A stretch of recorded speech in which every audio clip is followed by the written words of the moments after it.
Audiolibros en 15 minutos. Suscríbete al canal y explora un nuevo libro cada día.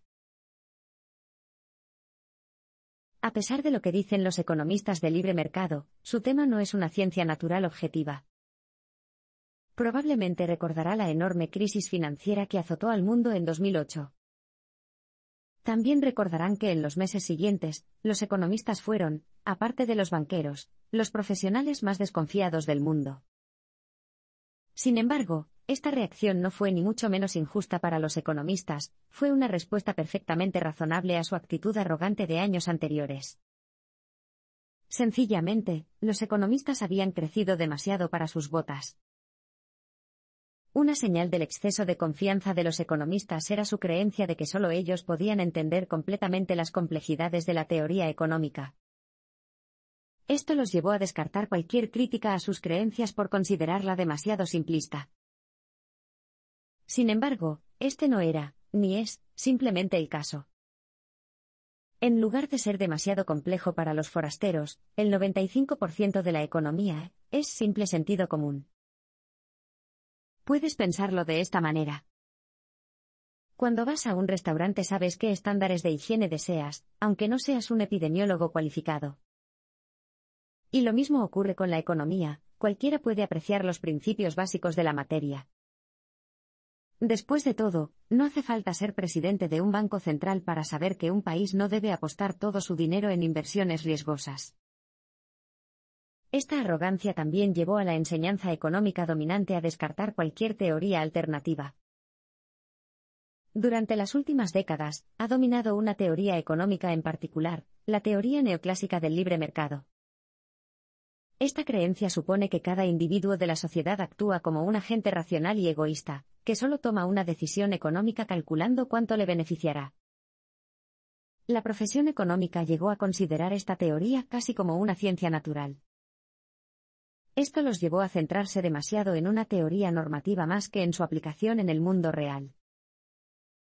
Pero en lugar de ser una ciencia objetiva como la física, la economía es una ciencia social.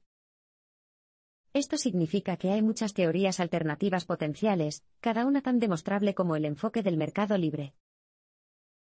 En los siguientes parpadeos descubriremos las fallas centrales de la teoría económica del libre mercado.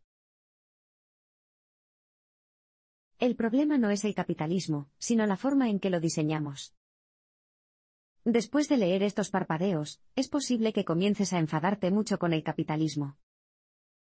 Sin embargo, antes de inscribirse como miembro del Partido Comunista, debe darse cuenta de una cosa: no es el capitalismo en sí el que tiene la culpa, solo un tipo, el capitalismo de libre mercado. De hecho, el capitalismo puede ser una forma muy eficaz de gestionar la economía. Por ejemplo, el afán de lucro, o el deseo de ganar dinero, es un poderoso impulsor. Muchos inventos e innovaciones han sido el resultado del deseo de las personas de crear una empresa exitosa. Y el capitalismo también es un método eficiente de coordinar la economía. El mercado es una excelente manera de garantizar que la mano de obra y el capital lleguen rápidamente a las áreas donde más se necesitan. Si el mercado no dirige a las personas a donde se las necesita, podríamos acabar con cientos de estrellas de rock y sin suficientes fontaneros. Sin embargo, a pesar de las ventajas que puede aportar el capitalismo, puede ser increíblemente peligroso si no se regula adecuadamente. Deberíamos pensar en la economía capitalista como un automóvil. Si fabrica un automóvil sin ningún elemento de seguridad, como frenos o cinturones de seguridad, lo más probable es que eventualmente el vehículo se choque y las personas resulten heridas. Desafortunadamente, el enfoque dominante actual del capitalismo sugiere que deberíamos crear un sistema en gran medida no regulado. Sin embargo, hay alternativas. Es posible alejarse del mercado libre y construir un sistema capitalista mejor, más justo y más seguro. Una forma de hacerlo es aplicar la idea de racionalidad limitada, la idea de que tomamos mejores decisiones cuando tenemos un rango limitado de opciones. Para seguir este enfoque necesitaríamos dar al gobierno un poco más de poder, el sistema económico. Luego utilizaría este poder, por ejemplo, para eliminar la capacidad de los banqueros de tomar decisiones de inversión arriesgadas. Esto permitiría a la sociedad tomar decisiones más informadas y seguras.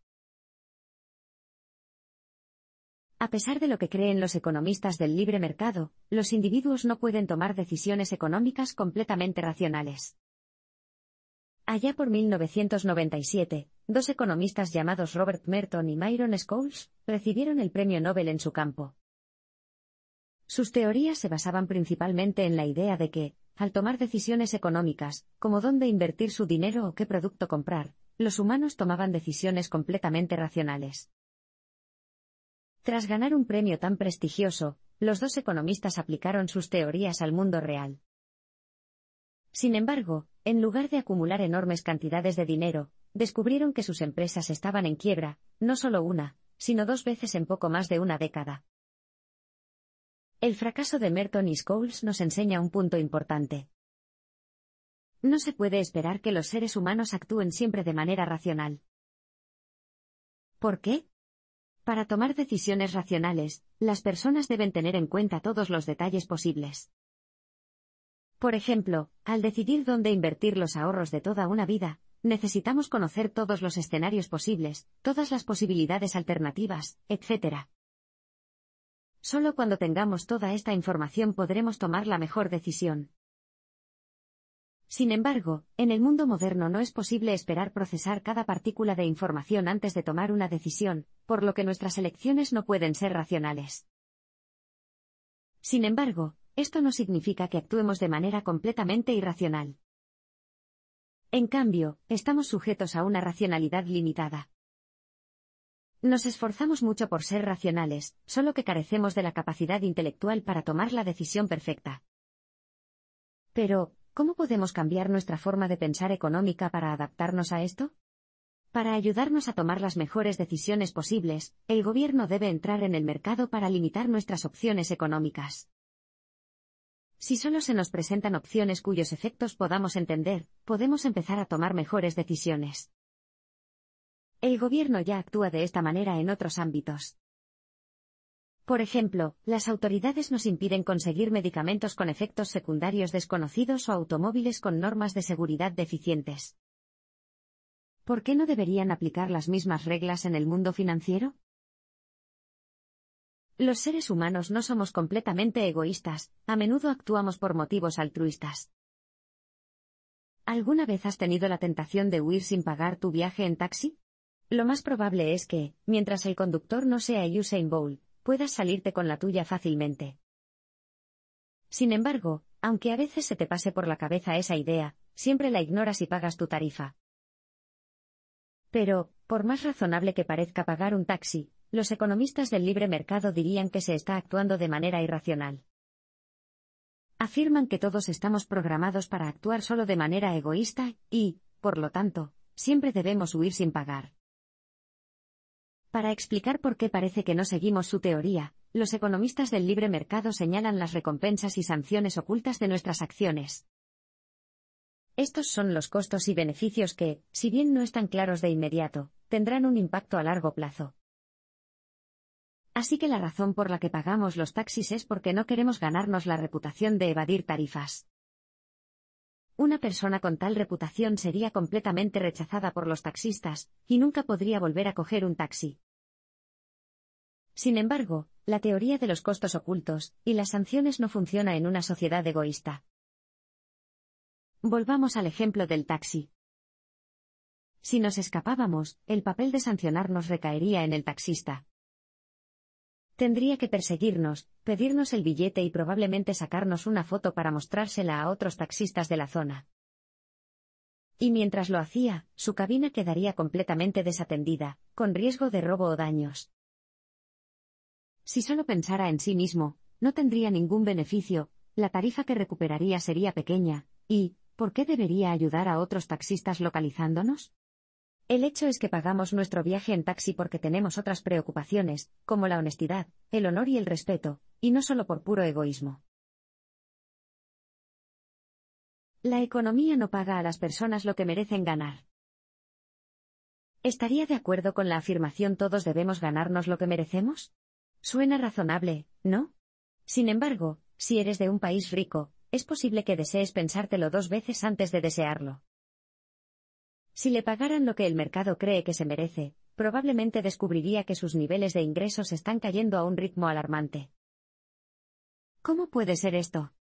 Esto se debe a que los salarios de los trabajadores del mundo desarrollado están protegidos de las presiones del mercado, lo que significa que siguen siendo altos, sin importar lo valioso que sea el trabajo.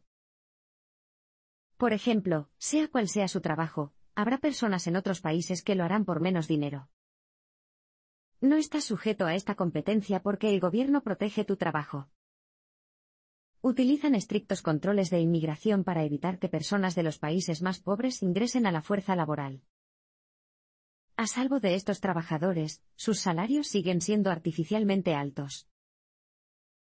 Este ejemplo también muestra que no son tus habilidades las que determinan cuánto ganas, sino únicamente la sociedad en la que vives.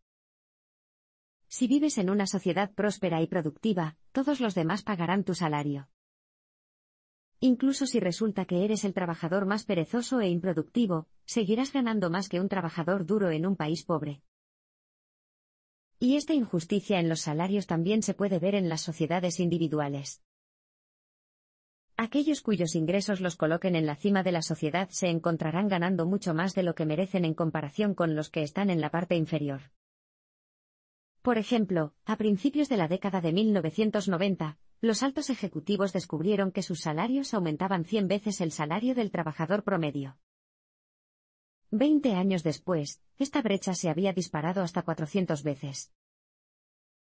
¿Esto se debe a que el ejecutivo vale más que el trabajador cada año?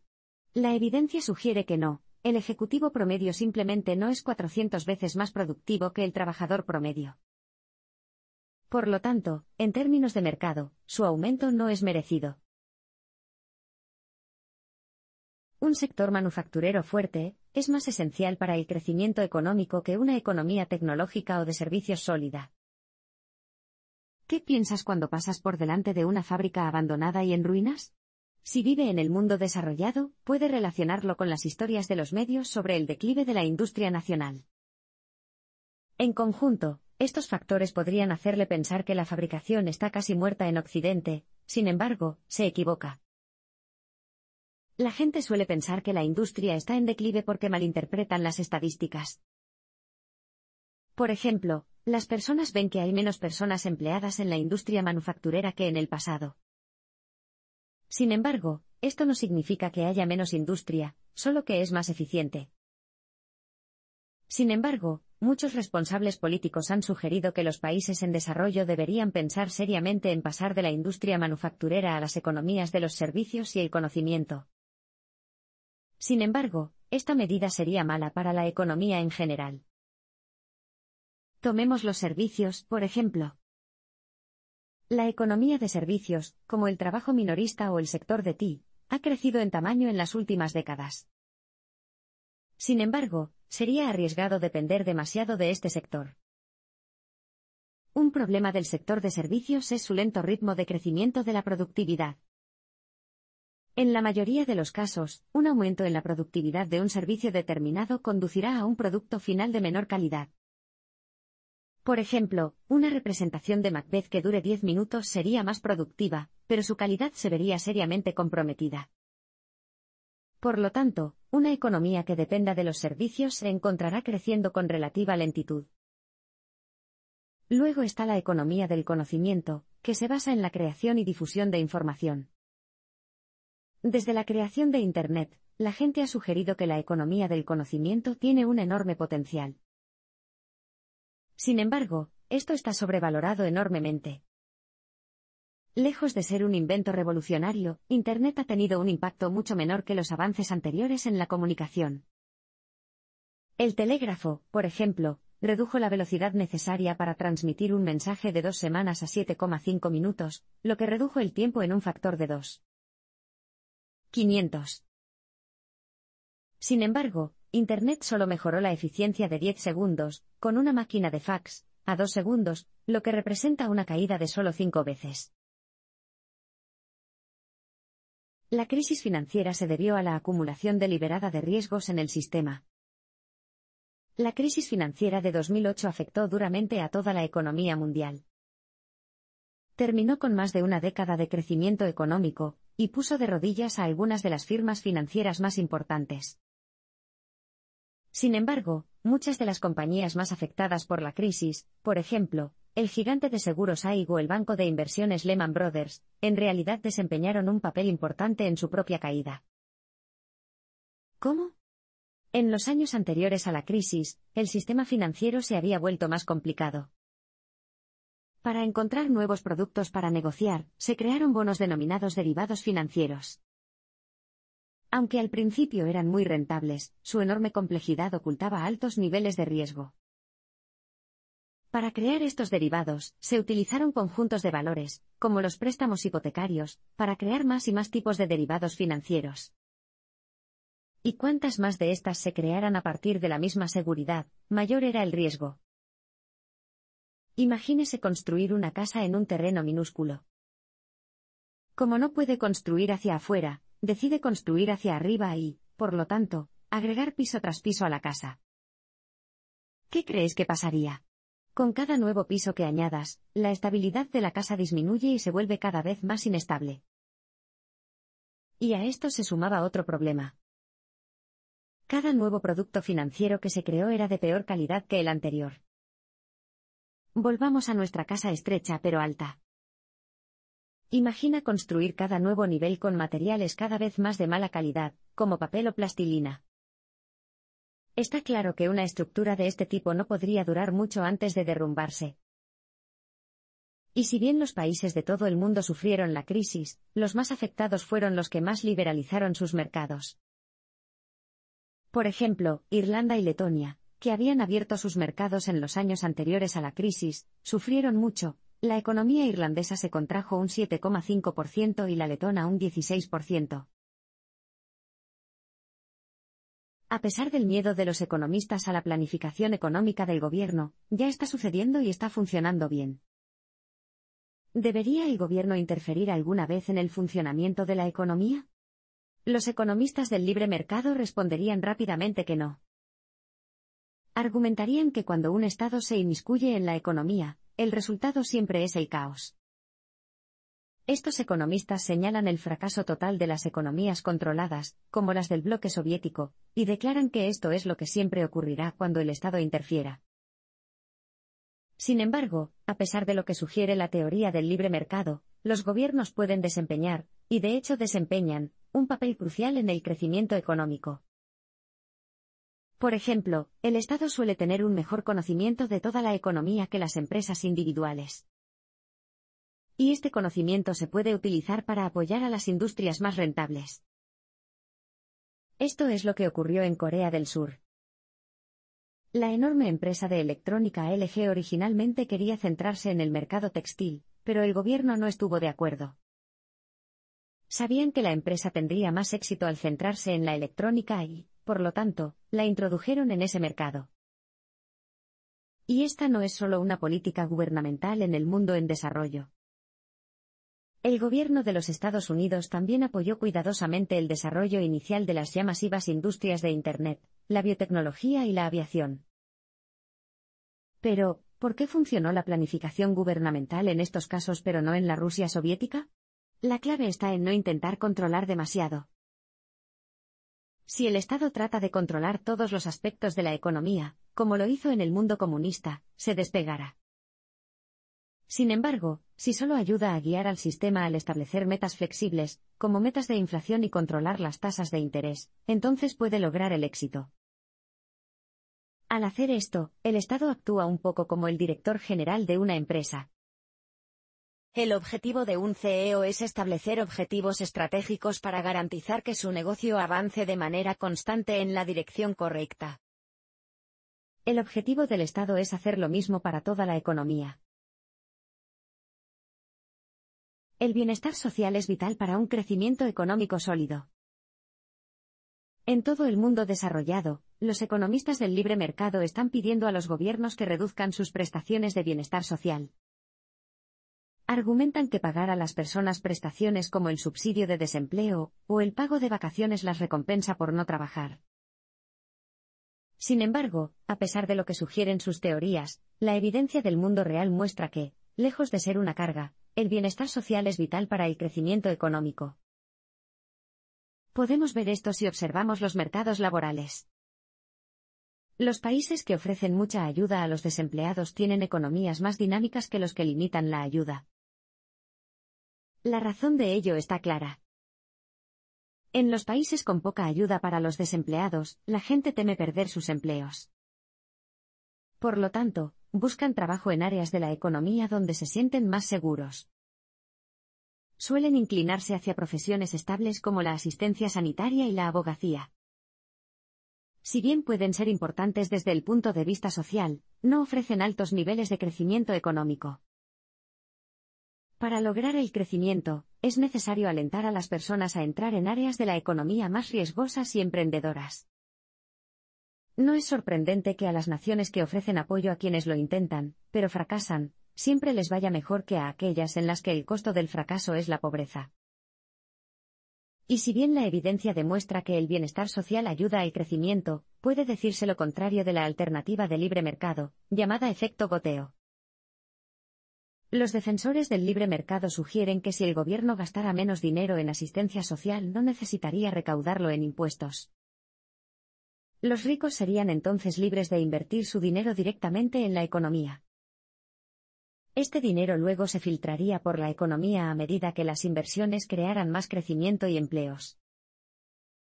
Sin embargo, cuando se ha probado, la teoría no ha producido los resultados esperados.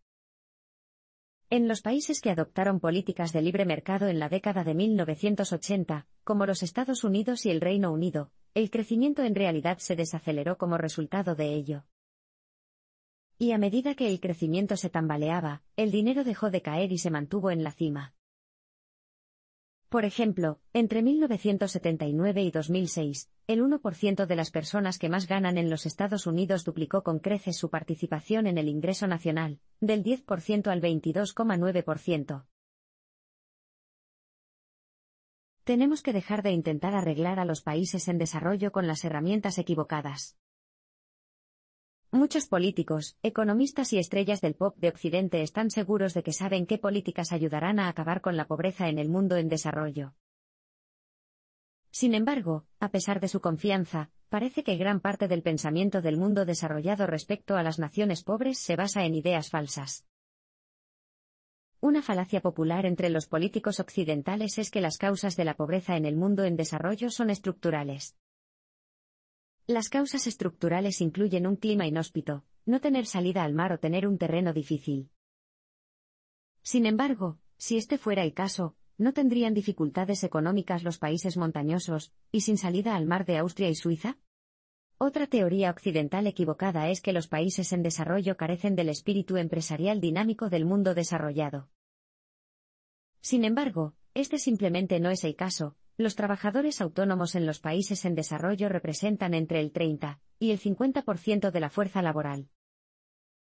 Mientras que en el occidente rico solo el 10% de la fuerza laboral trabaja por cuenta propia. No se puede argumentar que los países no occidentales carecen de espíritu empresarial. Los occidentales que se preguntan por qué los países en desarrollo siguen siendo pobres deberían buscar la respuesta más cerca de casa. El hecho es que las políticas occidentales de libre mercado impuestas al mundo en desarrollo son una de las principales razones de su pobreza.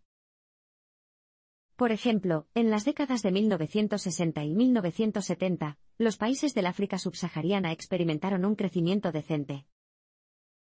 Esto se debía a que sus gobiernos protegían sus economías, las industrias nacionales estaban subvencionadas y protegidas de la competencia externa. Sin embargo, tan pronto como los gobiernos occidentales de la década de 1980 los obligaron a abrir sus mercados, sus economías nacionales se tambalearon y fracasaron.